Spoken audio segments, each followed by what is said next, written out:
Good afternoon, everybody. We have our Week 6 matchup with Team 7, aka 7 Deadly Sins, versus Team 8, Team Great. Going to be a good matchup here. I'm excited for this one. So it's your typical caster Gerg here, but got another guest who's been here. He was here last night, casting. With Team what's going on, man? aka 7 Deadly. Hey, sorry about that. I still had the stream up, so we're gonna get a little feedback, but oh well, that's my fault. Oh man, it's our boy General Dill, the Hey, Dylan. that's me. He's ready to rock. We're ready to rock and roll. Give him the okay to go. But yeah, so should be a interesting match here. Both teams have some subs on them. Team Great has a couple of subs. I know they have their support is a sub, their mid laner is a sub, but Seven Deadly Sins has their mid laner as a sub. Oh no, their jungler is a sub. So we'll see how that works out. The Jace band tilting Sebastian before the game even starts. But if I'm not mistaken, I think Theatrix has played with Seven Deadly Sins a few times. He's at least been in this league and knows his way around a little bit, so there may not be too much issue with the synergy in there. Yeah, I think he played with them last week, and he did fairly well. I think he played Sejuani, and he definitely had good impact. So at least he's got that experience with them. It's not exactly one of those situations in which you have a ton of experience with the teams to really say if a sub makes that big of a difference. But I mean, if you practice your team enough, a sub will not necessarily have that synergy that your normal team does. Yeah, he's played at least one match with them. I know he's definitely played in this league quite a bit, so hopefully that won't hurt them too much. Yeah, I think Team Great's gonna have a little more struggle with the two subs, missing out Will and Samdilio, but I think they'll be all right regardless. The players they subbed in are good players. But the bands coming out so far are pretty normal bands. They Seven Deadly Sins banned the Akali because Baja Blast is an Akali player. A lot of those bands are pretty focused bands on them. Obviously, just the Sejuani band, like I was just talking about with Theatrix, the Jace band on Light Pulse, just really target bands for the most part, trying to target the players they think are the strongest. Yeah, and a good ban on Lux coming out targeted at Balakistran. I've definitely played against that Lux, and he's in. There are several people in this league who know how to play Lux, and he's one of them up there. Fuck Lux. Not even worth learning her. She's shit. But she at least has a pretty skin. Yeah, she's got a pretty skin. That's like $20. Don't learn Lux, learn Ziggs. And then when you're done learning Ziggs, learn, I don't know, Anivia. Everything before Lux. So we'll see what their first. What do you think they're going to prioritize to the first pick here? I wouldn't be surprised at all to see an Alawi come out for Light Pulse. He's played that several times, but we see a Graves instead. Is that going to be the Vi counter right away? No one exactly. That's interesting that they go with the Graves. Maybe they think that's something that I don't know they're going to have success with. I mean, that's most likely in the jungle, but has he played that all in the jungle? And will they decide to try and flex pick that down into the AD carry position at all, I wonder? Oh, that would be awesome. I would love that. I think we have seen a Graves AD carry this season. I think somebody did play it. I'm pretty sure. So I guess it's not out of the realm of possibility. Not likely, but not out of the realm of possibility. It is nice. You can tell Team Great was ready to pick that Vi because they had it right away. And the Zyra support coming out. See, now the Zyra pick's a very interesting pick because if you don't have the Misfortune band out and the other team can just pick up that Misfortune support, that's just an instant easy counter, and that sets up the other team's bot lane for great success. Well, that's saying people actually play Misfortune support. It's not one of the hardest things. You max your Make It Rain, get that slowdown, and then build the AP support item and just harass the other team away. Zyra steps in to try and pick something off. You harass her with the Make It Rain and throw the double shot through one of her plants and hit her up, and she's just I mean you're definitely right. it might be one of those things where he feels confident enough on it that he's not necessarily worried about something like a misfortune support. Because you want to assume that most people are not going to be playing the misfortune that often. You know, it's one of those things that it's only really good against Zyra for the most part. So, you know, maybe it's one of those things where they just feel like Zyra is just overpowered in the sense that she doesn't need to worry about that. But we got a Ziggs and a Thresh pick coming out. Ziggs pretty strong right now. Thresh typical support. I don't know if I've seen Symphonic play Ziggs support or sorry Thresh support, but you know pretty typical picks around. Yeah, and So Team Great countering that with an Ezreal pick to keep the mobility about and try and deny Thresh some easy hooks and get some safe farm and poke down in the lane. A very now poke heavy lane there. here's the real question: is it Ziggs 80 carry or is it Ziggs mid? That is also a good question. They could literally flex everything. It could be Graves 80 carry, Ziggs mid, and like they could pick Jungle Vi or Jungle Zac or something like that. Who knows? At this point, anything's really up for grabs. So is that Zyra Ezreal bottom lane? It appears so. Most likely the choice there, but you never know if they throw that Zyra mid lane and try and pick up maybe what was Morgana banned? Morgana was banned out, so they can't take that as a counter pick to Thresh, but they could try and drop something else in there. But it's most likely going to be that Zyra support, in my opinion. So far, they do have a pretty good Team Great does have a pretty good team fight forming. I mean, around the Malphite Vi, you know, I think it's one of those situations in which Ezreal needs to get ahead in order for them to get that damage. Because right now, you're kind of getting damage out of Ezreal and Zyra, but if they get behind, they're not really going to be doing a whole lot. So they're going to be looking towards that mid lane pick to see who that sub is going to go on, who Baja Blast is going to play to bring that damage in that they could possibly be missing. And there we see the Alawi coming out for Light Pulse. He's played that several times. He's very comfortable on it, and I'm surprised they didn't try to ban against that and try and keep him down because he's had success on that pick in this series. Yeah, maybe they knew it was coming and picked the Malphite accordingly. I just don't really know.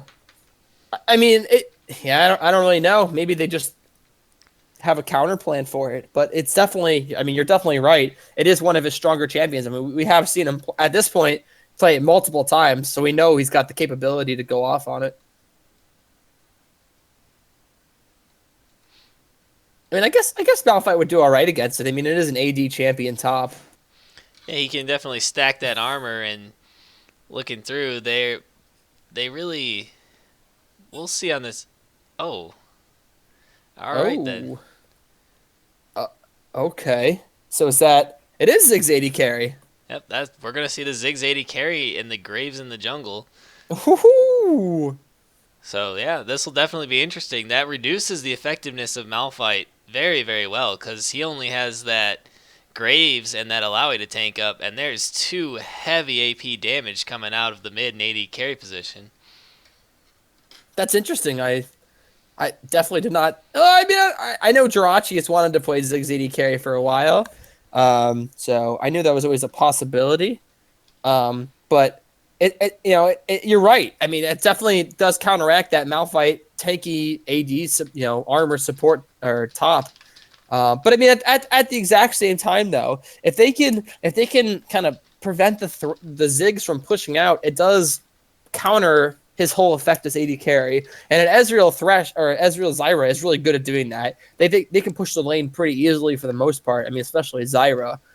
So if they can kind of counter that, it might give them the advantage. And they don't really have a lot of escape either. I mean, an Annie Ziggs, the only thing he's kind of got is the satchel. And the Kassadin coming out as the last pick against the Annie. That's an interesting one. A very say the least. Brave choice for sure. Yes, yeah, a brave choice. That's true. Kassadin wants to stay back safe early on and try and get in some farm and scale up and get his Rod of Ages down. And Annie just wants to sit up there and bully anyone trying to do that. But Kassadin does have good resistance against magic damage with his passive, granting him, I think, 15% bonus damage reduction against magic damage. So that should help him out a little bit. Yeah, I mean, I think this game is gonna really revolve a lot around mid lane. I think if the Kassadin can kind of go Understood. off a little bit and Got get it. a big lead, he'll kind of have a not really tough time killing the Ziggs. They don't really have a lot of appeal, to be honest. I mean, you have the Thresh, and you have I like, won't be I guess denied. Annie's stun and Zig Satchel, but other than that, you don't really have a lot of peel. Whereas on the side of Team Great, you're gonna have the Rylai's from the Zyra, and you're gonna have the Snare. You're gonna have the Vine, the Malphite with the front line. That's a lot of, and Cassidy and Ezreal have a built-in escape by themselves, so they're kind of gonna be able to kite away the damage of the Alawi. So it's really gonna depend on if that Annie can get the engage. If the Annie can get the ultimates on the Ezreal or can get it on the Khazad and finish them off before the team fight begins, that's really what they're going to be trying to play around. If they're not able to get that picks, it might be hard for them to get that engage. Yeah, and there's definitely no shortage of follow-up damage with the Graves, Ziggs, and Alawi coming down behind that Annie's Tibbers. So one good stun and they can definitely shred through a good portion of the carry's health instantly. Yeah, and I mean that's exactly it. Is their team is just all damage, and it could be one of those situations in which if the Thresh makes a lot of hooks, that could be their engage, or even even something where Ziggs gets a good satchel on one of their carries. But I mean, that's the thing is like the Khazad and the Ezreal, it's not very easy to land those on them. They're going to be jumping away pretty often. I mean, they both have escape. So they don't really have that guaranteed engage. And one of those things is once you kind of get out of the laning phase, once you get into later game, it's kind of hard to land that engage as Annie. You have to, for the most part, you have to have your flash up because that's the only way you're going to really be able to gap close, unless you have like ganking boots or something to make the surprise pick or a flank. So it's going to be really interesting to see how they're able to kite her away. If they can do so, I think they have the advantage. Yeah, and I'd like to see if he opts in then for those Ionian Lucidity boots to try and get that cooldown down on his flash, and see if he opted into the points into the third tree to try and get that summoner spell cooldown reduction again to try and make those plays for his team. Yeah, I mean that's a good point. I mean, I assume he went the cooldown. Well, I mean, I don't know. I mean, he could have gone 12-18-0. Yeah, I'm actually looking at it right now. He's opted for the 12-18-0, taking those spells in the Ferocity tree and then running down to Thunderlord's Decree in the Cunning tree. He's not trying to get that extra summoner spell cooldown reduction. I mean, he's just going for the more damage build, I suppose. I mean, maybe he thinks he can get the engages. I mean, he does have exhaust, so that'll be nice for the Khazadin. But I mean, that other than that, I mean, he is their engage at this point. Other than Symphonic landing a Thresh hook, he really is their way of going in fights. And if he's not able to get those flash ultis off, or he's not able to get Tibbers onto the back line, it might be hard for them to get that engage. So, I mean, going 12-18-0 is good and all that he's going to have that damage. But if he's not able to actually get a position in which he can use the Tipper successfully, it's not really going to benefit him too much. Yeah, and I don't know that they can really get much done even with an Alawi flank from Light Pulse, because Zyra can easily just fend off the fight on the other side while they tread down that Alawi. So it really is mostly just the hook and the Tibbers that's going to get them these picks. Whereas on the other side, Team Great has the Malphite, the Vi, the Zyra, who can all snag people and get those picks off for their team and initiate a fight. Yeah, I mean that Vi has been picked in like 100. I think Vi has pretty much 100% pick ban this season, just because she just gives that engagement. I mean, this is after she got nerfed, I believe. I think she got nerfed this past patch. I don't think it's that big of a nerf. But I mean, she's just that point and click engage. And that's something that team is going to benefit from a lot. If Vi can ulti the Ziggs in a situation where he's picked off, then they'll be able to kill him because they'll instantly have all the other damage from the rest of their carries. You'll have Khazad immediately there. And worst comes to worst, if the Vi ultimate plus Khazad doesn't kill it, well, then Malphite's going to ultimate kill him as well. So that Vi is going to be a perfect engage, and their team has great follow-up to make sure that whatever carry is ulted by the Vi will die as well. Yeah, and she's seeing good playtime despite the Courage of the Colossus nerf, which very well impacted Vi, who was a huge user of that Keystone ability. But I mean, lately she only took a slight movement speed reduction and attack speed reduction, slowly lowering her clear and her ability to roam, but she still has that damage output in the end, especially when she lands the initial Vault Breaker. She can still chunk through people early on and lock them down with the Assault and Battery. Yeah, that's exactly it. She got nerfed, but at the same time, Colossus got nerfed, but at the same time, Colossus is still probably the best jungle item out there, right? Or jungle mastery out there, excuse me. Especially for any C at all. I mean, there's not really much else you're gonna take. I mean, you could take the junglers that don't have CC that are high damage are gonna take Thunder Lords, like your Kha'Zix, and I don't know if Graves takes Thunder Lords jungle. He might take Fervor. But most of your any CC junglers take Colossus just because it just provides so much when you go for that engage. Yeah, and usually Graves actually is opting for that Thunderlord's Decree to try and get the early burst off.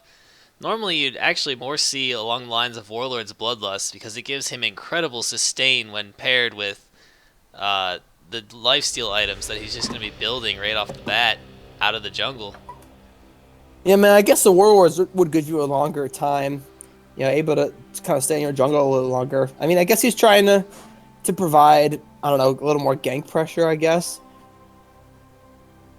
I mean, he will be able to get that proc off pretty easily. So we'll have to see how he benefits off that. You think we're going to see an invade? Not very likely. Neither of these teams have a particularly strong level 1. 7 Deadly Sins being the greatest only should that Thresh opt to start with his hook. But yeah, I guess that's about it. Or even if Zyra starts with Grasping Roots, but I don't really think that's an ideal situation.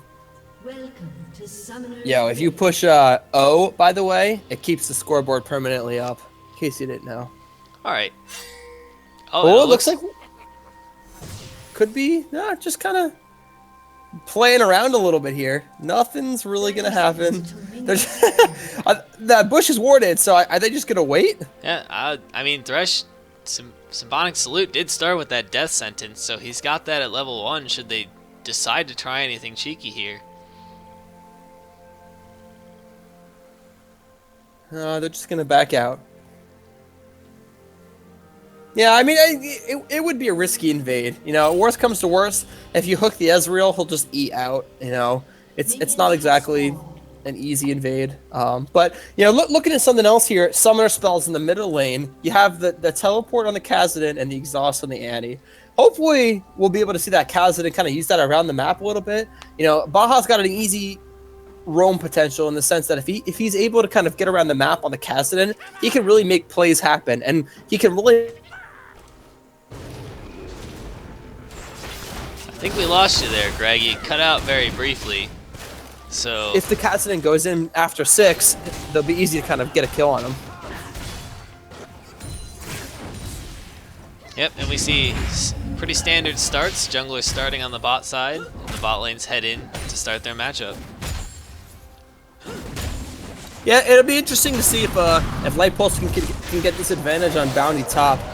I mean, that's really one of those situations. If Illaoi can get the lead, it's really hard to kind of, gank her. I mean, you gank an Illaoi, unless you have Ignite and a huge advantage, she's going to get a double kill or escape, just because that's how Illaoi is.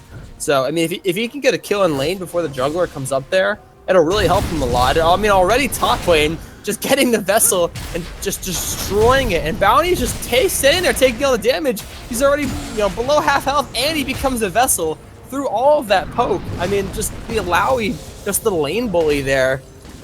Bounty not really playing it too well, not deciding whether he wanted to go in to counteract it, whether he wanted to back out. Kind of not really knowing the matchup a little bit. Yeah, he's not really respecting the damage coming out from having that Vessel with the tentacles slamming down on it. He really just needs to back out and just reset that ghost there.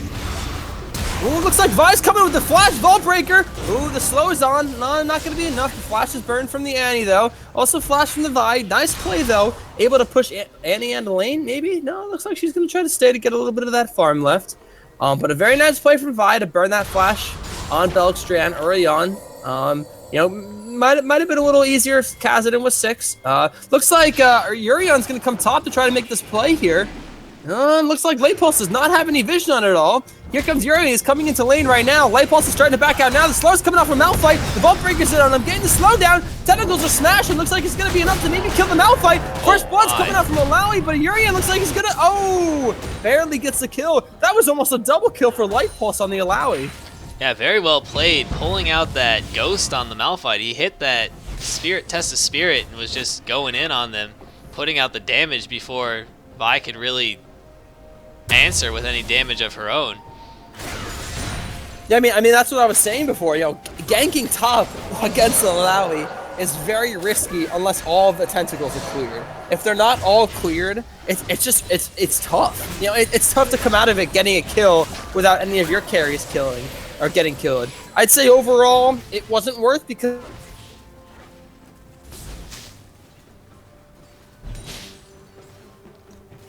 other ganks off elsewhere.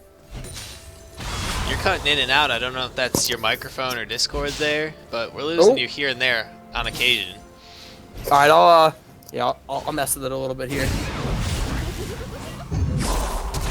Oh, and Baja Blast Lover flashes in with that Kassadin, picks up the kill on the low health Annie trying to farm under turret. Yeah, I mean that goes back to the Vi gank from earlier, burning that Annie flash. Baja knew that was gone, so he just was able to flash in, get the Null Sphere off, and finish off that kill. Very nicely played. Is that better? Is it cutting in and out still? No, you're good now. Nice. That's what I like to hear. Oh, another gank coming in top lane. Oh, Light Pulse did flash this time. He's going to get out of there. But Urion's putting that camp up top a little bit, helping Bounty out, kind of keep him relevant against the Light Pulse. Yeah, despite... He could come back around, actually. Despite all that early pressure by the Alawi and that gank resulting in a kill for the Alawi, Bounty keeping up in farm rather well against her. Which is good, because you got to assume that Malphite's not necessarily going to win lane, but once you get the team fights, he's going to have that advantage. And Light Pulse is just pounding on the vessel of Bounty, and he's just not knowing how to deal with it. You know, he can't decide whether he wants to go in, whether he should back out and get out of the circle. And because of that, Light Pulse is able to get free damage onto him, and now he's level 6 before he is. Might be able to make a play up there. But it looks like Baja Blast is roaming down bottom lane. Let's see if he's going to do anything about it. They don't seem to spot him out. There are no wards down there. He's coming in the lane. He's just waiting a second. They might know something's up. Jirachi's pushing out. Oh, the snare's missing a little bit. Baja's coming in. He does get hooked. The Q's coming out from Vi. Not going to be enough. The slow on the Thresh. No, not going to be able to make anything there. If that snare landed from Zyra, they might have been able to play. But overall, not really anything happening that much there. Yeah, and that was very excellently played by Symphonic Salute to land the death sentence onto Kassadin and then take the trail out and get out of Vi's Vault Breaker and dodge out on that crowd control and damage, and both of them get to safety.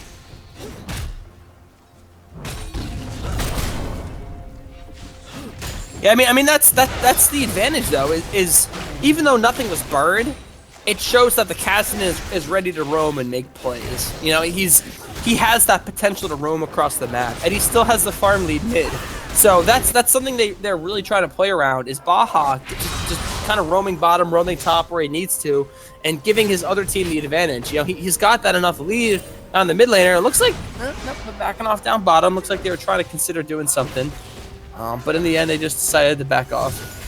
Yeah, Team Great trying to get a quick recall in the bush, but they chicken out as soon as Team 7 Deadly Sins start to step up in that bot lane.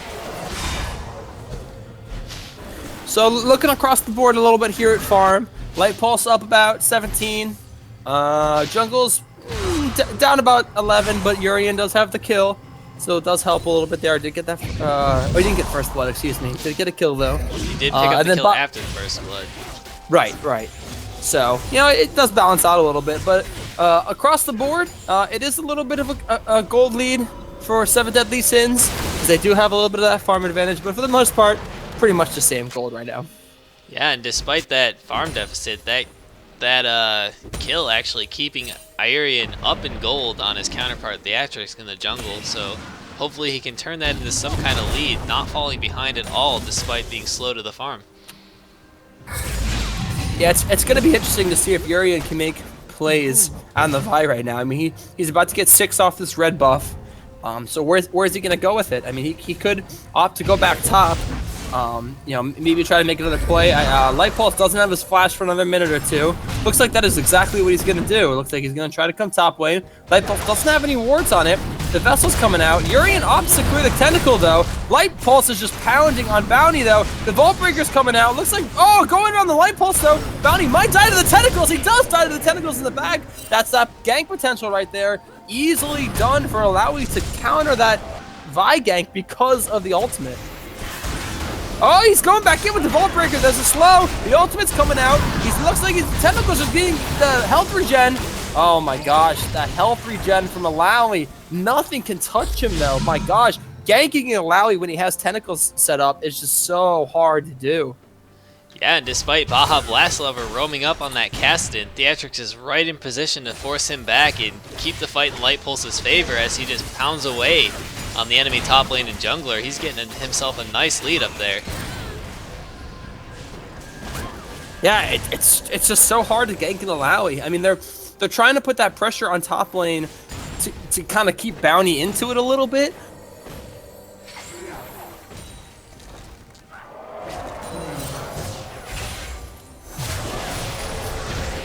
As all of her tentacles up on lane, because she gets all of that health regen, because, you know, each harsh lesson she uses, it just, on every single tentacle, she just gets that regen. And Urian's coming for another gank bottom lane. Looks like I'm not sure why he backed out. He doesn't have his ultimate though. Oh, the Satchel goes on to hook on the Symphonic and looks like they're gonna maybe try to follow up. Urian flashing in the Vault Breaker, but he does get exhausted. The ultimate's coming out from Zyra. Urian does live from the heal from Psycho. Yeah, that was very strange engage. Aurian opting to flash in and keep the engage when his bot lane's backing away. And it at least burns the exhaust from the Thresh and the flash from the Ziggs, but having to use every summoner spell from his support and his AD carry's heal just to keep him alive on that, at least not give a kill over. Yeah, without his ultimate either on the Vi, it was a little iffy. Trying to force something a little bit too much here. Ooh, nice hook coming out. No, nothing's gonna happen of it though. Urian is 2 levels now behind on Theatrix, so he does need to farm a little bit in his jungle. Hasn't really had much luck off of these ganks. Bounty's now figured out what to do against Illaoi, so that's good. He's starting to back away from that Test of Spear and just let it reset. We have a little scrap in the river here. Aurian going in on Theatrix with the Q, but he's just getting forced back from Theatrix damage. And he goes down, and we see Baja Blast Lover coming down and taking out Jirachi on that Ziggs with a nice gank. I want to say yes, he teleported down and burned his flash to get that. So trading a kill for a kill there overall. Oh, they got the kill on Jirachi. I didn't even notice that. Yeah, Baja Blast Lover took a teleport down into the bot lane, and they caught him pushing up too far. Nice, that's good. That's a really good advantage of the teleport. You know, it's gonna. Oh, Bellstrand's coming. Oh no, not able to get anything going there. He does have flash. Not sure why he didn't opt to do it. Maybe he thought he was a little bit out of range. But you know, it's Urian tried to fight Theatrix in the jungle, but Theatrix is a Graves with his warrior finished before Urian had his finish, and he did have that 2-level advantage, so he did have that damage on him. Oh, Theatrix is coming. The ult not quite enough to finish off Bounty up there, as he really needs to back out here. Urian might be trying to get this kill on Theatrix. He does have the ultimate. He does not. Oh, he comes with the Vault Breaker. The ultimate's coming out, and he gets the kill onto him. Kazanin's also roaming up top now, too. Baja looks like the two of them are going to try to make a play on Light Pulse. His tower isn't dead yet. He's ulting, though, but he's taking tower damage. 1, that's 2. That's. Oh, he goes. Yeah. Does not finish off the tower before he ulties, and therefore he takes the turret damage the whole time. Yeah, I think what he was really doing there was opting to try and take that first turret gold by ulting to get the cooldown on his harsh lessons down so he could try and finish off that turret and just accept his fate. Well, he did get the first tower, though. it might have just given his life for it, but he eventually did get it. So I guess worth. Yeah, and since he was not on that 2 kills yet, he traded 1 kill for 1 death earlier and got a 2nd kill afterwards. So he didn't have that killing spree going. They didn't get shutdown goal for it. And we see a hook down here from Symphonic. Absolutely just annihilate the Zyra with the Ziggs damage. She didn't even get a chance to try and run through the box. Yeah, I mean, it was just, you know, typical Thresh hook situation. You know, just nothing you can really do about that. They had the damage down. Zyra didn't have any plants ready to go, and just able to kill it before they can have any kind of a counteraction there. And looks like right now, Baja is trying to make this play bottom lane. The Satchel does miss. Baja does have a lot of mana. He goes in with the ultimate. He's going to try again. No, he's able to finish him off with the W. Symphonic does get slowed right now, and that's a double kill for the Kazakh. Coming in 5-0 on the Baja. Very nicely played. Great roam down there. Through the exhaust, no problem. He riff rocks all over them. Yeah, very nice roam by him, being able to notice that the blue team is pushing up way too far, and he takes advantage of that and just hops over that wall, and they're able to take off those 2 kills. There's no way, there's no escape for Ziggs and Thresh, especially with their flashes down.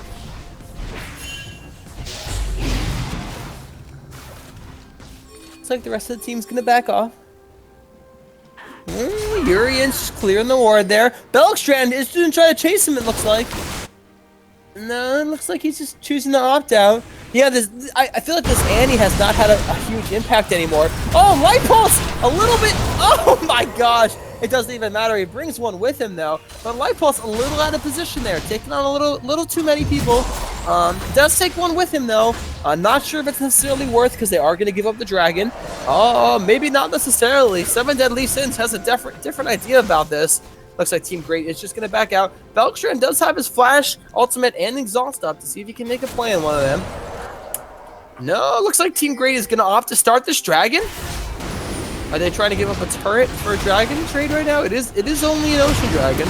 You know, not the worst dragon, but you know, not necessarily worth the turret trade. Looks like Team Great is coming up right now.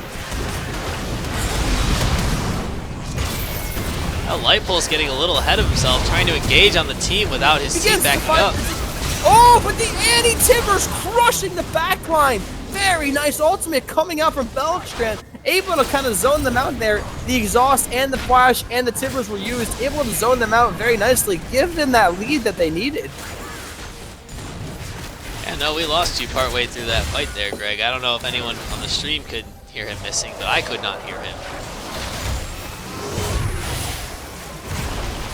I don't know what's going on your end. It may just be Discord. Here, I'll do this. There we go. That's better. Sweet. Now I won't be mad. The viewers are like, damn, that sucks. So what are you thinking so far, Dylan? I mean, we have the gold lead, you know, going out to 7 Deadly Sins. I mean, do you think game they have at their team comp? Looking at the team comp, I think they stand a chance as long as they're able to keep this lead, where they have the option to go in and fight. Team Great has to really respect what they're doing there, since they will be behind in gold. But it appears that Light Pulse just keeps getting ahead of himself and trying to fight the team 1v5, and he's going down before his team can get in position to finish up that fight. And they're luckily enough, the Lockix was able to get in there and get that flash Tivers off the end of it and pick up an extra kill or 2 on the backside from that dragon. It looks like Urian might be trying to make a play up here. I mean, he knows the potential of the 2v1. He knows that Light Pulse is able to make a play. Light Pulse is pushed up a little bit too far now, though. I think he knows something's up. He is going to back out. Yeah, there's 4 members from Team Great up on that top side right now. A little too much, you know, trying to make a little bit too much, and he doesn't exactly have the 2 items finished yet, so he doesn't have that full damage, and because of that, he can't exactly 1v3 yet. I'm sure at some point we'll see him doing that. Oh, the flash E coming up from Zyra, not going to be enough. The Timbers is coming down to stop Baja. Oh, he's going to have to rip walk out of there. Light Pulse is coming in. Here comes Urian in. He gets the Vault Breaker, the ultimate down on the Annie, able to finish him off, but Timbers is chasing. The bomb coming out is going to be enough. Graves is going to get the auto attacks down. Nice hook onto Baha. Going to back him out of here. Following up with the satchel. No, opts not to use it. That's one bomb. Baha does have full mana with the Rift Walk. Looks like he's going to Rift Walk over the wall. Nope. Opting to take the safer route here, maybe. The TP coming out. Oh, he's able to finish him off! The auto attack in the end of the line, able to finish him off before he gets that TP right into the wall. Nicely played by Theatrix. Very well played at stopping that teleport, knowing exactly how much damage, and especially because he was right against the wall, he could use that Q and get that burst before he could use the teleport. Yeah, there's just far too much damage coming out of that Graves now. He's well farmed up. He had 4 kills before that, puts him at 5 right there. So he's got that jungle item finished up, he's got the Serrated Dirk and some Berserker's Creeps. He's really laying out the damage for his team. Yeah, I mean, this is kind of what I was getting at before the game. Is Team Great right now? They don't really have that damage dealer. You know, the Ezreal is not necessarily behind, but he's anything but ahead. And the Khazad went with the Rod of Ages, and now he's going Zhonya's? Yeah, it looks like he's going Zhonya's.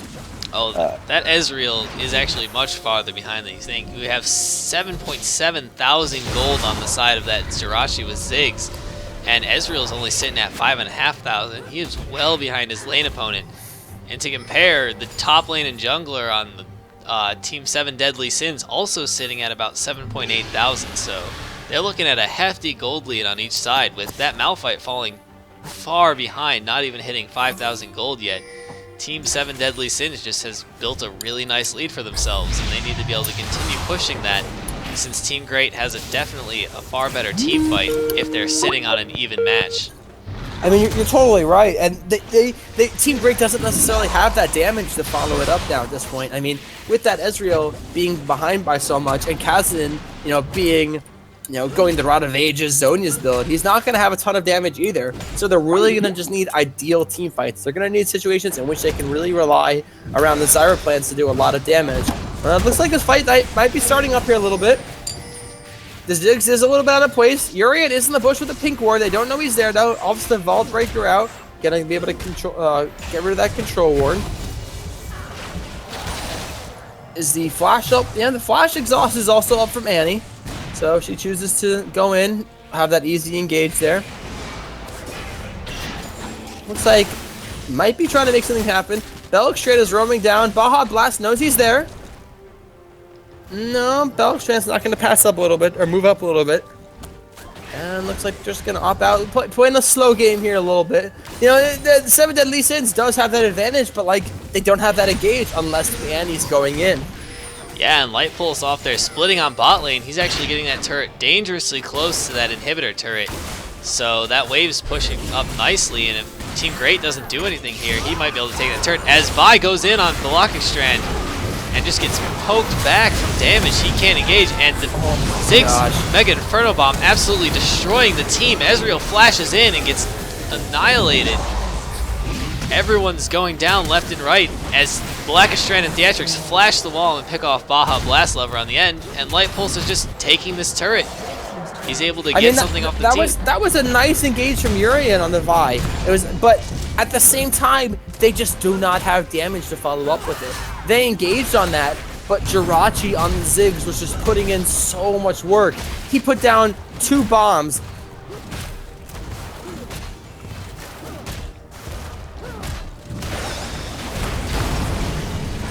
You know, they have that engage comp, but they don't have the damage to follow up with the engage comp. And because of that, I mean, 7 Deadly Sins didn't even need Light Pulse there on the Alawi. They could just win the fight without him because of that damage and that gold lead they have right now. You know, team fights, because they have that huge gold lead, will always go in their favor because they have more items, because they don't necessarily need to worry about that. It looks like Baja Blast a little bit out of place there. Because he can get turned into a vessel, but he's back in the space, so it's not going to be a big deal. Yeah, and Team 7 Deadly Sins just so far ahead at this point that even without Light Pulse there, they are even in gold on Team Great. Just the 4 members versus the 5, and they absolutely showed it right there. As Ziggs throws a satchel charge and just gets rid of that turret right away. Oh, Ziggs. Don't ever change. Who at Riot was like, yo, let's just let Ziggs execute turrets 25%. That's a great idea. That was a brilliant idea on their part. Oh, Blockstrand alone here in the river. He all-ins Ayurian, 1 full rotation, and that Vi goes down, and Team Great just has to run away from it. You know, I bet the same person that gave Ziggs the Satchel Charge execute was also the same person that came up with the idea to make Rengar immune to CC. Oh, they took that away, luckily. Thank God. It was only a matter of time. Tibbers is still dedicated. Oh, man. Come on, Tibbers. You got him. Tibbers really wants to take down that Zyra since the Mega Inferno Bomb stop, slightly Tibbers! missed, and the hook goes slight wide. Blockastron taking the Blast Cone over, picks off Zyra with the help of the minions, and now they've caught Bounty on Malphite. He ults in, and oh, he gets a very nice turn as Baja Blast Lover and Psycho Boy go in and put out that damage, but Light Pulse is on the back side to finish off Psycho Boy, and Theatrix is here as well, and Red Team is just running. Team Great has no chance against this. Man, the execute coming out from the Graves, they just don't have the damage to follow up with it right now. You know, Belikstrand, even though he didn't have his flash there, Tibbers was just able to follow when he had a nice blast cone over the wall. And that Theatrix Graves is so far ahead right now. He's 9-1. He's already got his Edge of Night and his Warrior finish. His Serrated Dark looks like he's going to maybe going into Yomu's. But he's just putting out so much damage. You know, if you get anywhere near a wall, near his Graves, you're going to pretty much be dead. Yeah, that's... Especially with that buff to lethality recently, he just has incredible damage output. You see Ayurian go in on Light Pulse. Light Pulse returns with the ultimate on Alawi, and he's just shredding through Ayurian with the help of those tentacles. He picks up the kill, and Baja Blast Lover finishes him off before he can get out of that, though. I guess Light Pulse deems these trades are worthy. I mean, I guess they're not the end of the world, but yeah, not necessarily good. He did take that inhibitor turret beforehand, allowing his team to walk up and take the inhibitor. Yeah, that is true. That is true, and you know, it's one of the situations in which he knows all the pressure that needs to be applied to him. So because of all that pressure, the hooks coming out on the bounty, the flay to follow, the ultimate by Graves, just able to destroy him before he's able to get any kind of escape. Did have his flash up. No, I'm sorry, he didn't have his flash up. Pretty close to being off cooldown, another couple seconds here.